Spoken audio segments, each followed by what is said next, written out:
Good morning everyone. We had started chapter 8 cell and we had completed cell membrane. Cell membrane को हमने complete कर लिया था with difference between prokaryotic cell and eukaryotic cell. Now today after cell membrane हम जो study करने वाले हैं it is a plasma membrane.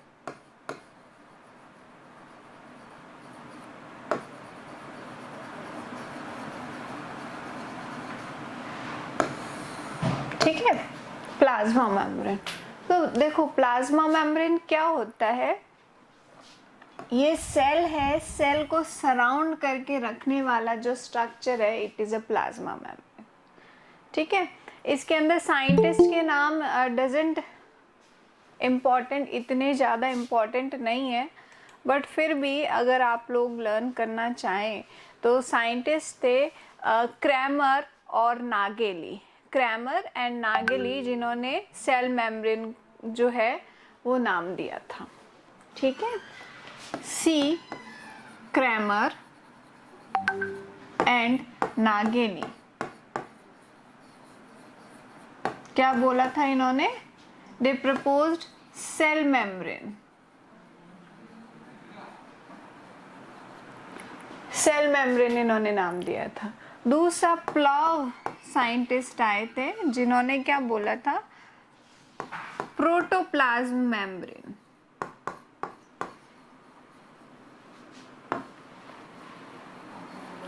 मतलब क्या हुआ? ये एक ऐसी मेम्ब्रेन है जो प्रोटोप्लाज्म, ये जो प्रोटोप्लाज्म है इसको सराउंड करके रखती है, इसको प्रोटेक्ट करके रखती है, वो है प्रोटोप्लाज्म मेम्ब्रेन. और ये धीरे धीरे रिड्यूस होके प्लाज्मा मेम्ब्रेन के अंदर ही कन्वर्ट हो गया. प्लाज्मा क्यों बोला गया इसको? ऑन द बेसिस ऑफ इसके स्ट्रक्चर पे. तो देखो इसके स्ट्रक्चर के ऊपर बहुत सारी जो है थ्योरीज जो है पब्लिश हुई. किसी ने कहा कि ये सैंडविच स्ट्रक्चर है, सैंडविच जैसा, मतलब दो ब्रेड के बीच में जो मसाला स्टफिंग जो रहती है वैसा. तो इसके अंदर प्रोटीन जो है दोनों साइड होता है, लिपिड बीच में होता है. किसी ने इसको सैंडविच मॉडल बताया, किसी ने इसको यूनिट मेम्ब्रेन मॉडल बताया. मतलब कि ये एक ही है जिसके अंदर प्रोटीन और लिपिड दोनों प्रेजेंट होते हैं, सैंडविच जैसा बिल्कुल भी नहीं है. और फाइनली जो एक्सेप्ट हुआ 3-4 थ्योरीज के बाद में इसका स्ट्रक्चर वाली जो थ्योरी एक्सेप्ट हुई, it is a fluid mosaic model.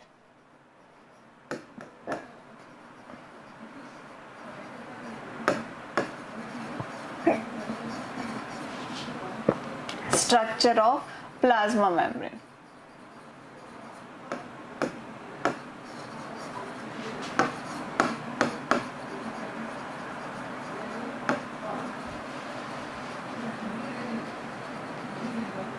ठीक है, fluid mosaic model was proposed by, यहां से लिखते हैं हम, इट इज proposed by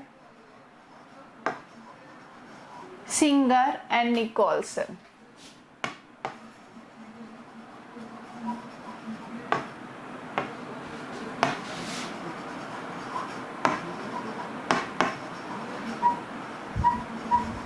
ये दोनों साइंटिस्ट के नाम आपको जो है लर्न करने पड़ेंगे.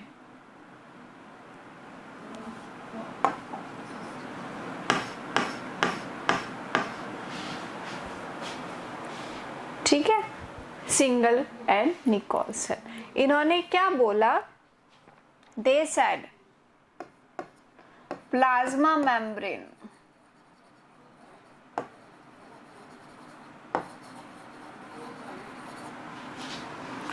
is like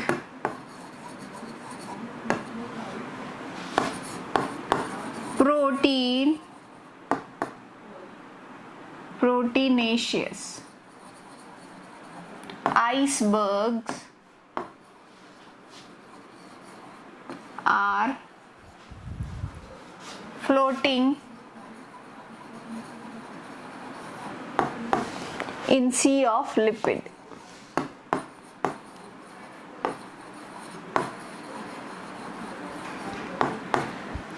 लिपिड का एक समुद्र है, एक सी है, ओशन है, जिसके अंदर प्रोटीन्स जो है वो फ्लोट करते हैं। फ्लूइड मोज़ेक मॉडल, फ्लूइड का मतलब होता है लिक्विड, मोज़ेक सेमी सॉलिड जैसा, तो फ्लूइड भी है लिक्विड भी है, दोनों प्रेजेंट है। तो मतलब फ्लूइड किसको बताया गया है, लिपिड को बताया गया है, और प्रोटीन किसको बताया गया है, जो मोज़ेक जैसा स्ट्रक्चर है उसे प्रोटीन बताया गया। किसने प्रपोज किया, सिंगर एंड निकोलसन ने, और इन्होंने ये थ्योरी प्रपोज की। अब इसके अंदर इन्होंने क्या बोला, there are two type of protein, there are two types of protein,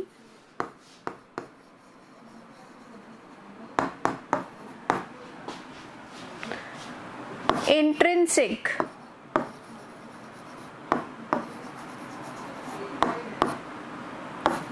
present inside the membrane,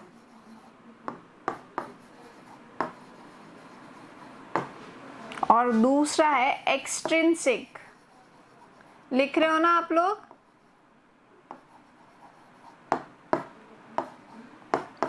present outside the membrane.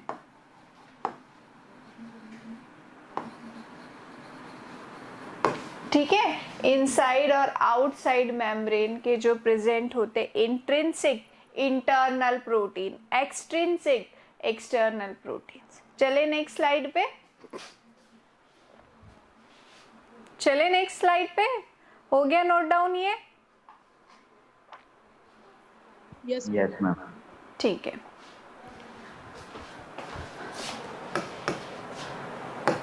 lipids are present in bilayer form.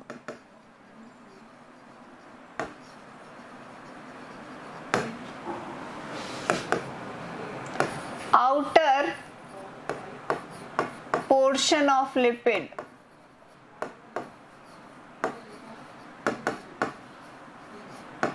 is hydrophilic in nature,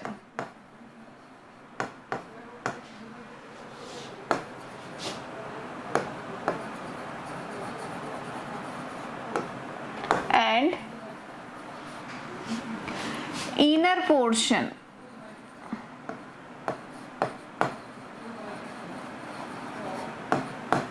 of protein, sorry, inner portion of lipid is hydrophobic in nature.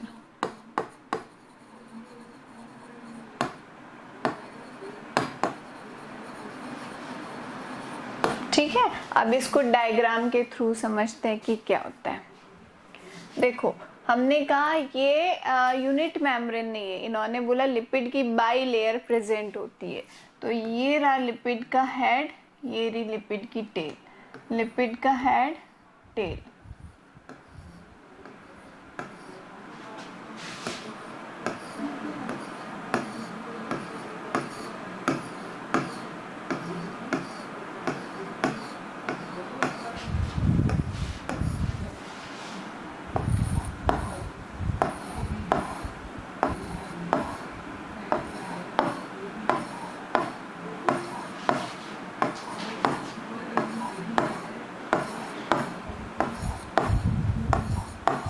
ठीक है, ऐसा कुछ structure है। ये किसकी बनी हुई है, फॉस्फोलिपिड की बनी हुई चेन होती है।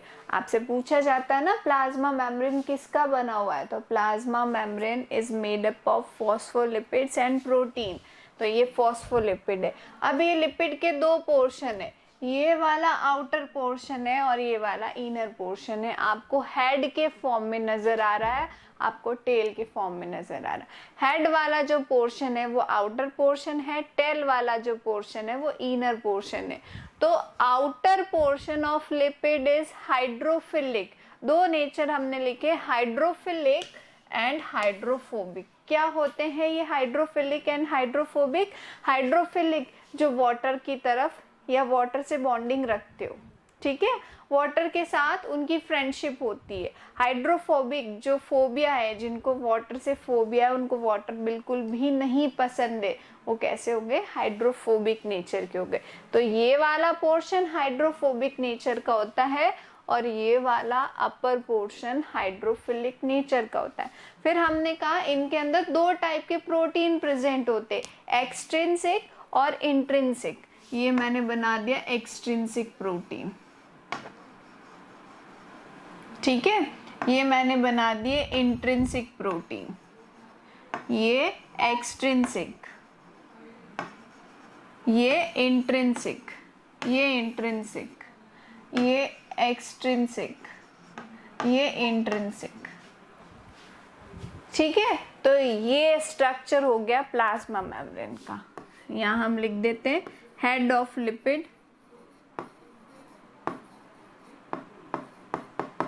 कैसा नेचर है इसका, हाइड्रोफिलिक।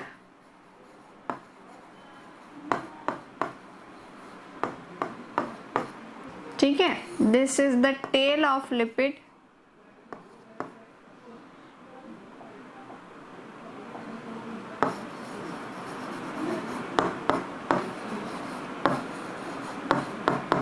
कैसे नेचर की होती है ये, hydrophobic.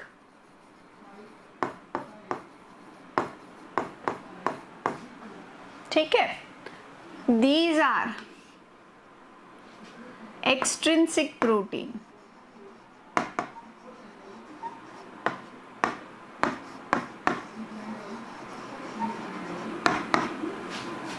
this is the intrinsic protein.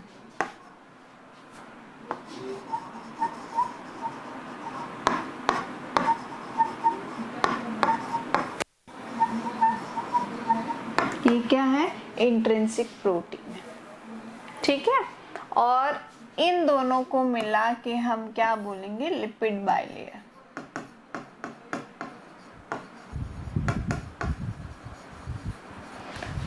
तो ये लिपिड का एक ओशन है जिसके ऊपर ये प्रोटीनेशियस आइसबर्ग फ्लोट करते। कैसे, जैसे आपने देखा होगा सीज के ऊपर ग्लेशियर, आइस ग्लेशियर्स आते हैं ना बड़े बड़े, वो फ्लोट करते रहते हैं, देखे हैं ना डिस्कवरीज वगैरह में हम देखते हैं। तो बस वैसे ही ये सी है, इसके ऊपर ये एज अ ग्लेशियर्स जो है वो फ्लोट कर रहे हैं, ठीक है। तो ये डायग्राम होता है प्लाज्मा मेम्ब्रेन का, ध्यान रखना।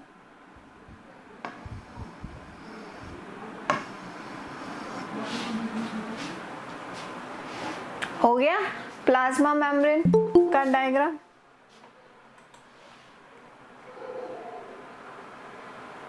कंप्लीट, ठीक है। लिख भी लिया ना आप लोगों ने साथ में?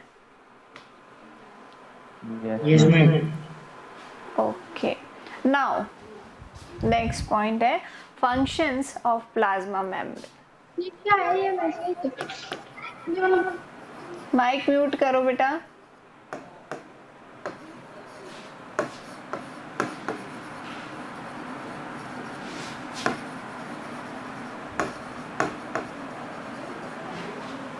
प्लाज्मा मेम्ब्रेन के फंक्शंस क्या हैं? फर्स्ट फंक्शन, इट डिटरमाइंस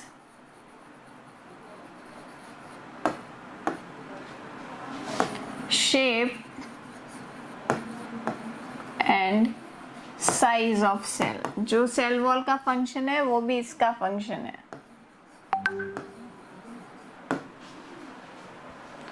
ठीक है। दूसरा फंक्शन है इसका,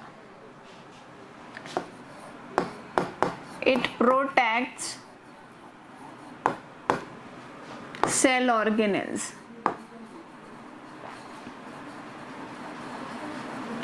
जितने भी सेल ऑर्गेनेल्स है उनको प्रोटेक्ट करती है। Next, it works as selectively permeable membrane.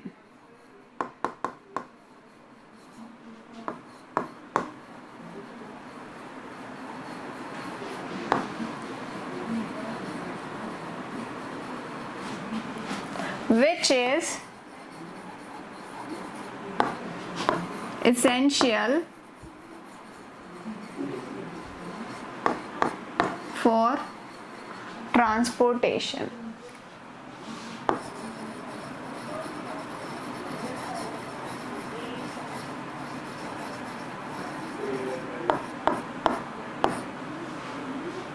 ठीक है, इसी पॉइंट के अंदर लिखेंगे there are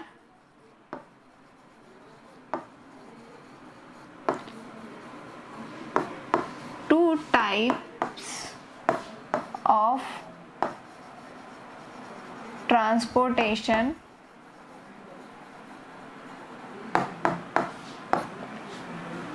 present in plasma membrane.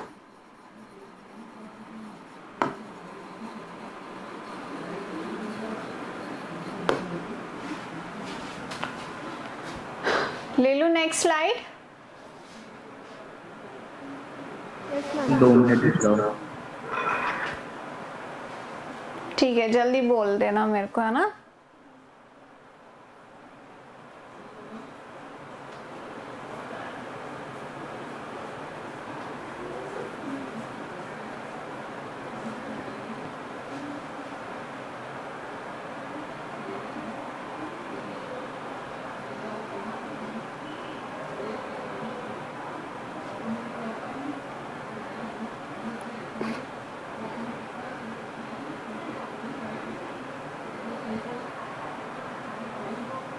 Ma'am आगे करो।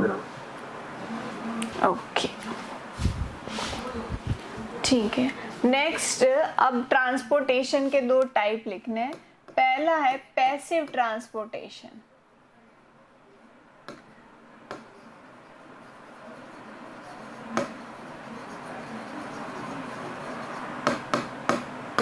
पैसिव ट्रांसपोर्टेशन क्या होता है कि ट्रांसपोर्टेशन हो रहा है, ये जैसे हम इधर बात करें, ये प्लाज्मा मेम्ब्रेन है, यहाँ से इधर और इधर से बाहर, वो without any requirement of energy, cell उसके अंदर एक्टिवेट नहीं हो रही है, वो किसी तरीके से हो रहा है, बस होता ही चला जा रहा है, वो पैसिव ट्रांसपोर्टेशन हो रहा है। तो इसके अंदर लिखेंगे विदाउट एनर्जी रिक्वायरमेंट।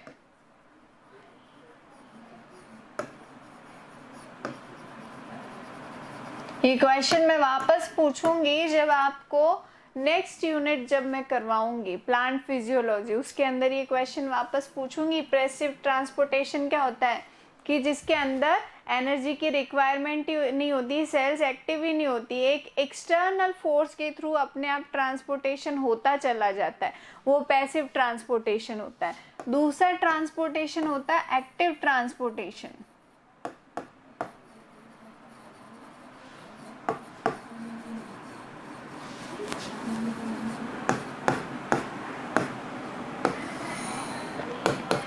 यहाँ हम लिखेंगे there is requirement of ATP और energy.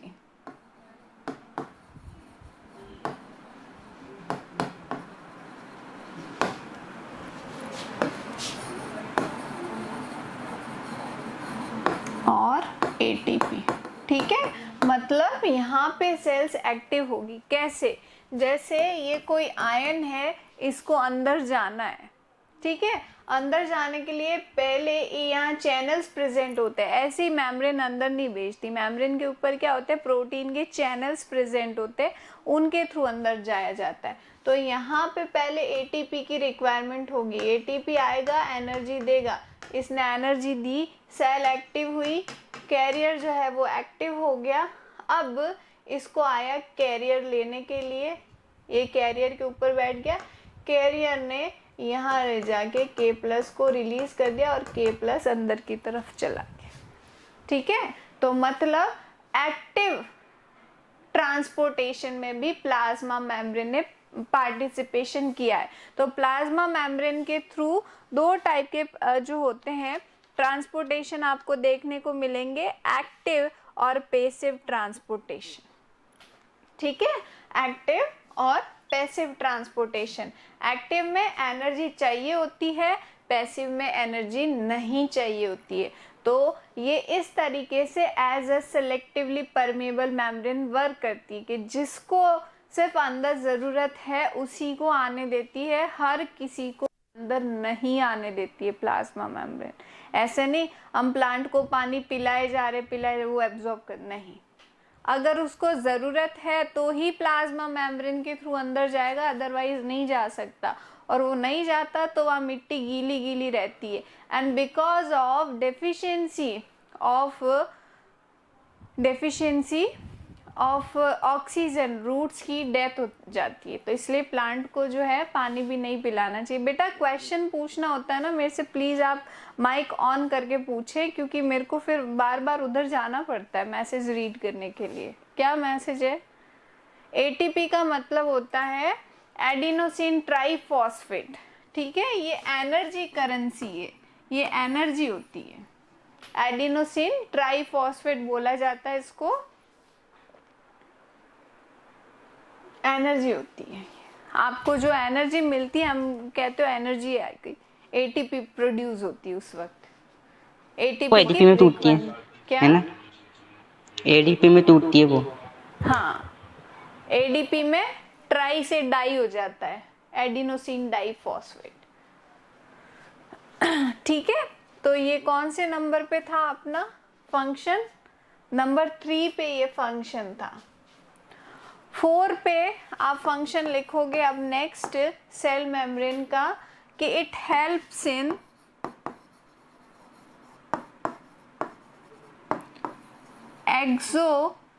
Exocytosis and endocytosis.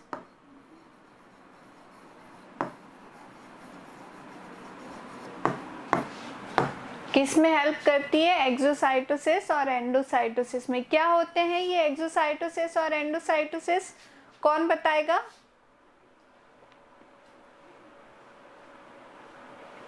What are exocytosis and endocytosis?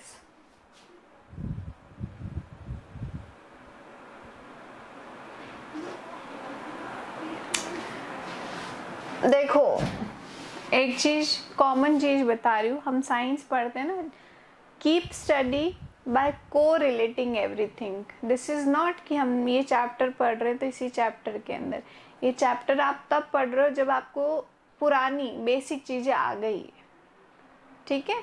So keep study like comparative study करना सीखो, तब तो हमें साइंस लेने से कुछ फायदा होता है।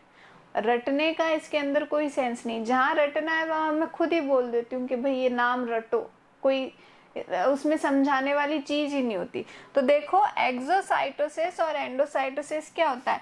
Intaking of materials, intaking of food materials by cell is known as endocytosis, and releasing of waste materials by cell is known as exocytosis, ठीक है। intaking and releasing of materials, ये क्या हो गया?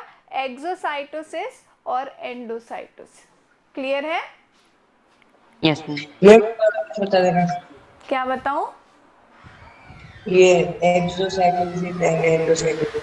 एक्सो का मतलब होता है बाहर, साइटोसिस सेल की प्रोसेस, सेल से कुछ अनवांटेड वेस्ट मटेरियल को बाहर भेजना, क्या होता है? एक्सोसाइटोसिस। जैसे मैंने आपको अमीबा में पढ़ाया था, कॉन्ट्रेक्टाइल वैक्यूल्स पेलिकल्स के पास आके रप्चर हो जाती है तो पेलिकल से बाहर निकल जाता है, तो वो क्या था? एक्सोसाइटोसिस था। एंडोसाइटोसिस, अमीबा इस तरीके से एनवेलप करके एक फूड वैक्यूल बना लेता है, फूड को अंदर लेता है ना, intaking of food particles, intaking of molecules और intaking of any particle is known as endocytosis. Cell ने अंदर ले लिया एंडो, सेल ने बाहर दिया exo. Endocytosis and exocytosis. Is it clear now? Yes ma'am. ठीक है, चलो ये आपका है सेल वॉल और प्लाज्मा मेम्ब्रेन, ये इसके मेन फंक्शन है जो आप ध्यान में रखिएगा, ठीक है। स्ट्रक्चर समझ में आ गया, सब कुछ समझ में आ गया। अब हम मेन सेल ऑर्गेनेल्स की स्टडी करते हैं, तो पहले सेल ऑर्गेनेल्स का क्लासिफिकेशन देख लेते हैं, किस बेसिस पे हमें स्टडी करनी है। नेक्स्ट हेडिंग आप लगाएंगे अब सेल ऑर्गेनेल्स।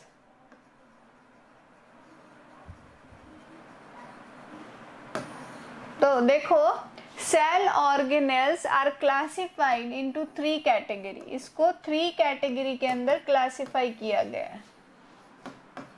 कौन कौन सी कैटेगरी है? फर्स्ट कैटेगरी है double membrane bounded cell organelles. Double membrane bounded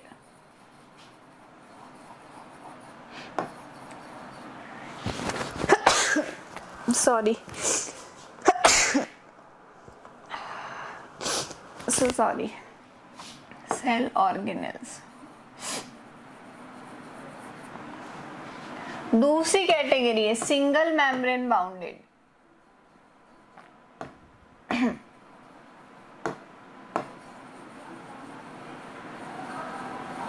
और तीसरी कैटेगरी है आपकी अदर्स, जिसके अंदर मेम्ब्रेन्स नहीं आएंगी, ठीक है, और या दूसरे जैसे भी शेप के हैं वो सारे अदर्स के अंदर आ जाएंगे। तो double membrane bounded cell organelles कौन कौन से होते हैं? पहला है क्लोरोप्लास्ट, न्यूक्लियस। एक्चुअली न्यूक्लियस को हम सेल ऑर्गेनेल में काउंट नहीं करते। होता वो सेल ऑर्गेनेल ही है, लेकिन इट इज नॉट गुड, क्योंकि वो सेल को कंट्रोल करता है ना, इसलिए। दूसरा है माइटोकॉन्ड्रिया।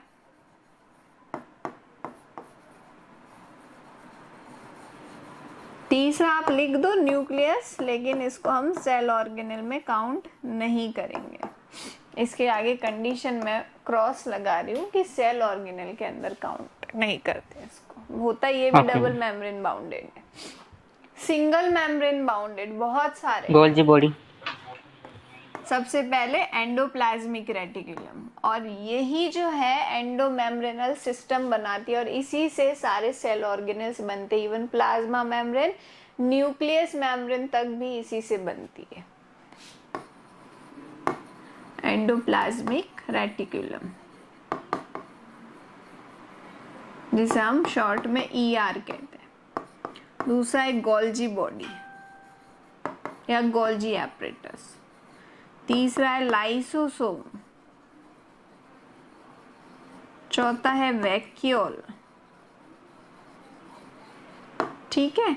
और आप एक नेक्स्ट लिख दो माइक्रो बॉडीज, यहां लिख देती हूं मैं। नेक्स्ट माइक्रो बॉडीज के अंदर आते हैं, अभी नेक्स्ट लिखेंगे। माइक्रो बॉडीज के नीचे आप 3 लाइन छोड़ देना, माइक्रो बॉडीज की लिखवाती हूँ मैं। अदर्स में देखिए माइक्रोट्यूब्यूल्स आ गई, है ना, राइबोसोम आ गया, ये अदर्स के अंदर आ जाते हैं। लिख लो फटाफट।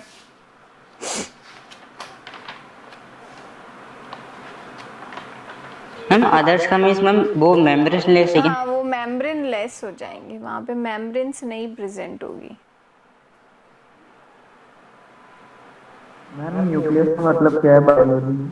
क्या न्यूक्लियस का मतलब? न्यूक्लियस का मतलब क्या है? यस। न्यूक्लियस तो जो सेल के अंदर प्रेजेंट होता है ना, न्यूक्लियस वो है सेल की कंट्रोलिंग यूनिट जो है न्यूक्लियस। ओके।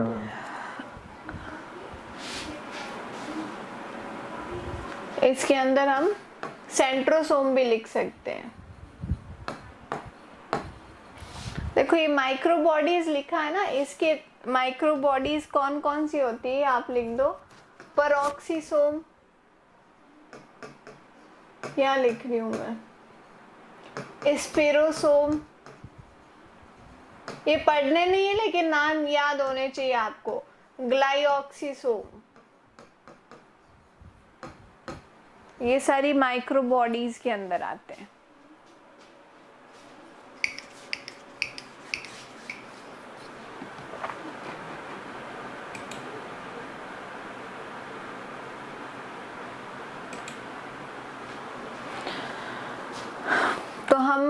वैसे आज तो हो नहीं पाएगा, ये आज तो क्लासिफिकेशन ही समझाया मैंने। कल से हम ये सारे सेल ऑर्गेनेल्स पढ़ने, हमें ये जितने भी आपको नज़र आ रहे हैं, all cell organelles we have to study.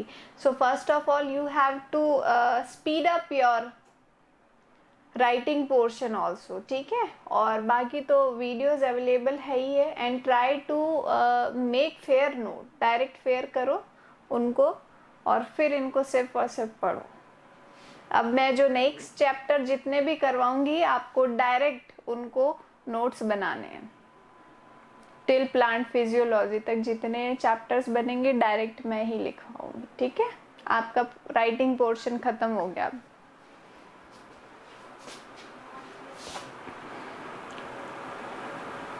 ठीक है ना, डिस्कनेक्ट कर दूं हम क्लास? हो तो वैसे भी नहीं पाएगा, 2-3 मिनट बाकी है। अरे ऐसे लीव मत क्या करो, मेरे को अटेंडेंस लेनी है। वो अक्षत ने लीव कर दी क्लास। कितने बच्चे चले गए? Excuse me ma'am. Yes ma'am वो नोट्स आप सेंड करने वाले थे प्रीवियस के। भूल गई, अभी करती हूँ, अभी जाके, ठीक है। Okay ma'am.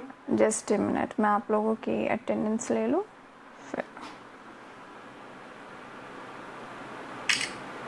चलो ठीक है, okay then, bye bye, keep study. Thank you ma'am. Okay.